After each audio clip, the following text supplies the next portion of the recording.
Assalamualaikum warahmatullahi wabarakatuh. Perkenalkan, nama saya Ali Muhammad Hajimuddin. Di sini saya akan menjelaskan Marifatul Insan. Marifatul Insan mempunyai dua kata, yaitu marifat dan insan. Marifat berarti mengenal, sedangkan insan berarti manusia. Jadi Marifatul Insan dapat diartikan mengenali diri sendiri. Definisi manusia itu sendiri bisa dipahami secara bahasa bahwa manusia berasal dari kata manu, dari sanskerta sia, dari bahasa Latin yang berarti berpikir, berakal budi, atau makhluk yang berakal budi yang mampu menguasai makhluk lain. Di sini juga ada asal penciptaan manusia, yaitu dari tanah dan ruh. Dari tanah, Allah Subhanahu wa Ta'ala berfirman dalam surat As-Sajdah ayat 7 yang berbunyi, A'udzubillahi minasyaitonirrajim, Bismillahirrahmanirrahim, Allazi ahsana kulli syai'in khalaqah wa bada'a khalaqah insana min tin, yang artinya yang membuat segala sesuatu yang diciptakan, dia ciptakan sebaik-baiknya, dan yang memulai penciptaan manusia dari tanah. Dan di sini juga selanjutnya itu ruh merupakan zat yang tak terlihat, tapi hakikat itu ruh itu terasa eksistensinya dalam jiwa manusia. Dan di sini juga Allah Subhanahu wa Ta'ala berfirman dalam surat As-Sajdah ayat 9 yang berbunyi, Summa sawahu wa nafakha fihi wa ja'ala lakum as-sam'a wal absara wal af'ida qalilan ma tashkurun, yang artinya kemudian dia menyempurnakan dan meniupkan ke dalamnya roh ciptaannya, dan dia menjadikan bagi kamu pendengaran, penglihatan, dan hati, tetapi kamu sedikit sekali bersyukur. Selanjutnya yaitu unsur manusia.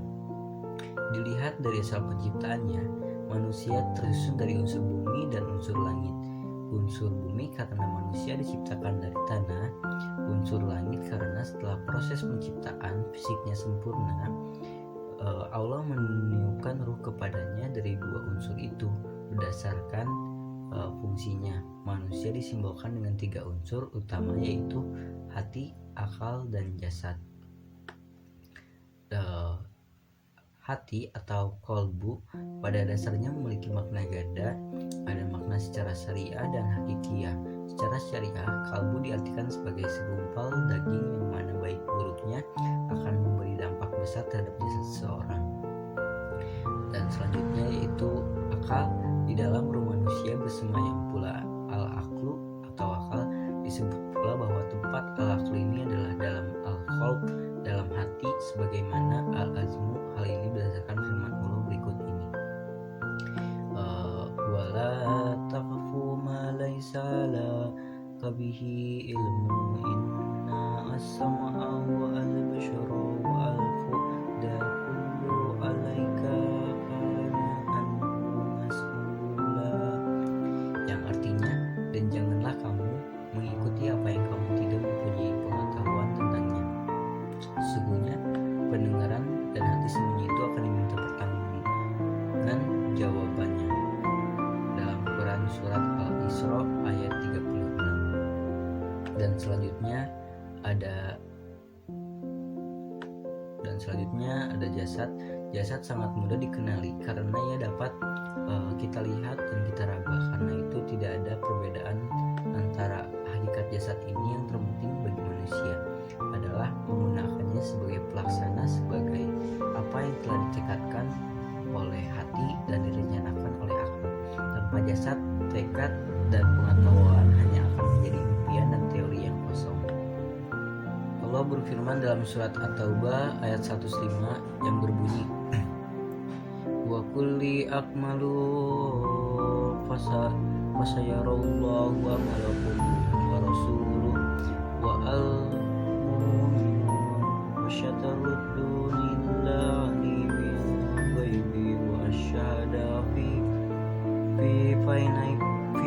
fainabikum bima kuntum ta'malun, yang artinya, dan katakanlah bekerjalah kamu, maka Allah dan Rasulnya serta orang-orang mukmin akan melihat pekerjaan itu, dan kamu akan dikembalikan kepada Allah yang mengetahui akan yang gaib dan yang nyata, lalu diberitakannya kepada kamu yang telah kamu kerjakan. Quran Surat At-Taubah ayat 105. Dan selanjutnya dalam Marifatul Insan ada amanah manusia atau al-ibadah. Dalam kehidupannya di dunia ini, manusia diberi tugas-tugas agama, yaitu mengerjakan perintah dan menjauhi larangan, dimana jika dikerjakan mereka akan mendapatkan pahala, dan jika ditinggalkan mereka akan mendapatkan siksa. Dalam memikul tugas amanah ini, manusia terbagi menjadi 3 golongan, yaitu pertama yaitu kaum munafik yang menampakkan dirinya bahwa mereka melaksanakannya baik lahir maupun batin, padahal tidak. Yang kedua, kaum musyrik yang tidak melaksanakan sama sekali baik lahir maupun batin. Yang ketiga, kaum mukmin yang melaksanakannya lahir maupun batin. Dan selanjutnya yaitu ada balasan. Jadi berkenan dengan 2 amanah ini, Allah Ta'ala telah menyiapkan al-jaza atau balasan. Mereka yang melakukan amal kebajikan akan memperoleh balasan kebaikan yang setimpal, bahkan pahala yang lebih baik dari apa yang telah mereka kerjakan. Dan berbunyi dalam surat An-Nahl ayat 97 yang berbunyi, man amila sholihan min zakarin aw ansya wa huwa mu'min falanuhyin yana hayawang thayyibah walanajriyanhum ajrahum bi ahsani ma kanu ya'malun. Dan artinya, barang siapa yang mengerjakan amal soleh baik laki-laki maupun perempuan dalam keadaan beriman, maka sesungguhnya akan kami berikan kepadanya kehidupan yang baik, dan sesungguhnya kami akan berikan balasan kepada mereka dengan pahala yang lebih baik dari apa yang mereka kerjakan. Sementara balasan bagi orang-orang yang ingkar kepada perintah-perintah Allah Ta'ala adalah azab yang keras yang setimpal dengan keingkarannya itu, yang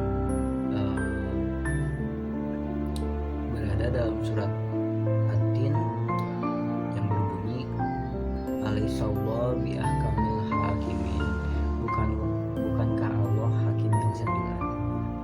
Mungkin cukup sekian penjelasan dari saya.